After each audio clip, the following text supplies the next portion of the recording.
Hello friends, रोमांचक तथ्य में आज आप सबको ये बताने जा रहे हैं कि विमान में जन्मा बच्चा किस देश का नागरिक होता है। दुनिया के हर इंसान के लिए उसकी नागरिकता उसके जीवन के जीने का आधार होता है। शख्स को जिस देश की नागरिकता मिलती है वो उस देश के कानून और नियमों से बन जाता है। साथ ही नागरिकता के आधार पर उसे देश में मिलने वाली सारी सुविधाएं भी मिल पाती हैं। बिना नागरिकता के इंसान किसी देश में कई रूल्स से बंधा रहता है। इसके बाद उसे वीज़ा के आधार पर अपना स्टे पूरा करना पड़ता है। अगर किसी इंसान ने भारत में जन्म लिया है तो उसे पूरा हक है कि भारत की नागरिकता उसे मिले। लेकिन अगर कोई हवा में पैदा हो तब उसे आखिर किस देश की नागरिकता मिलेगी।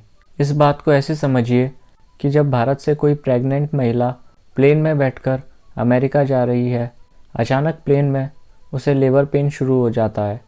अब वो किसी देश में नहीं बल्कि आकाश में है। वहाँ पैदा हुआ बच्चा फिर भारत का नागरिक होगा या फिर अमेरिका का? इस सवाल का जवाब काफ़ी पेचीदा है और कई बातों पर आधारित है।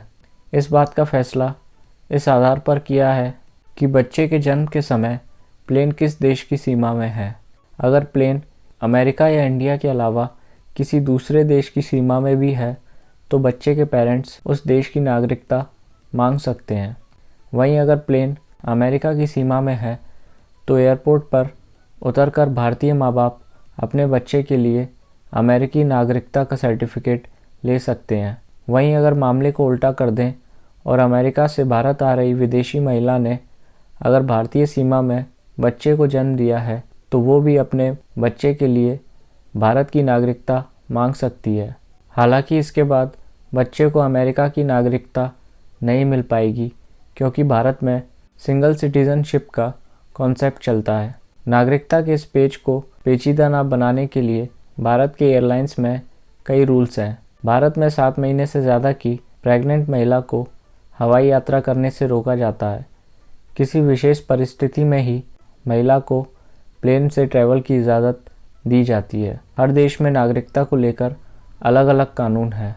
हालांकि संयुक्त राज्य अमेरिका इससे अलग है। यहाँ पर इसे लेकर साफ नियम बना हुआ है। इस अमेरिकी नियम के अनुसार यदि कोई बच्चा अमेरिका की ज़मीन, आसमान या फिर अमेरिका के क्षेत्र में पैदा हुआ है तो उसे अमेरिका का ही नागरिक माना जाएगा। इस स्थिति में वह अमेरिका की मिट्टी और अमेरिका की नागरिकता का हकदार रहेगा। अमेरिका में जब फ्लाइट में पैदा हुए किसी बच्चे का प्रमाण पत्र बनाया जाता है तो उसमें साफ तौर पर यह लिखा जाता है कि बच्चे का जन्म हवाई जहाज़ में हुआ था। हालांकि यदि बच्चे के माता पिता अपने मूल देश की नागरिकता चाहते हैं तो वह अपने देश वापस जाकर वहाँ के किसी अस्पताल से उसका बर्थ सर्टिफिकेट भी निकलवा सकते हैं। इसका मतलब ये हुआ कि यदि किसी गैर अमेरिकन बच्चे का जन्म अमेरिका की ज़मीन पर हुआ है तो उसके पास अमेरिका या अपने मूल देश दोनों में से किसी की भी नागरिकता पाने का विकल्प होता है। बस ये वह प्रक्रिया है जिसके सहारे अधिकतर देशों में हवाई जहाज़ में जन्म लेने वाले बच्चे के जन्म प्रमाण पत्र और नागरिकता की समस्या को हल किया जा सकता है।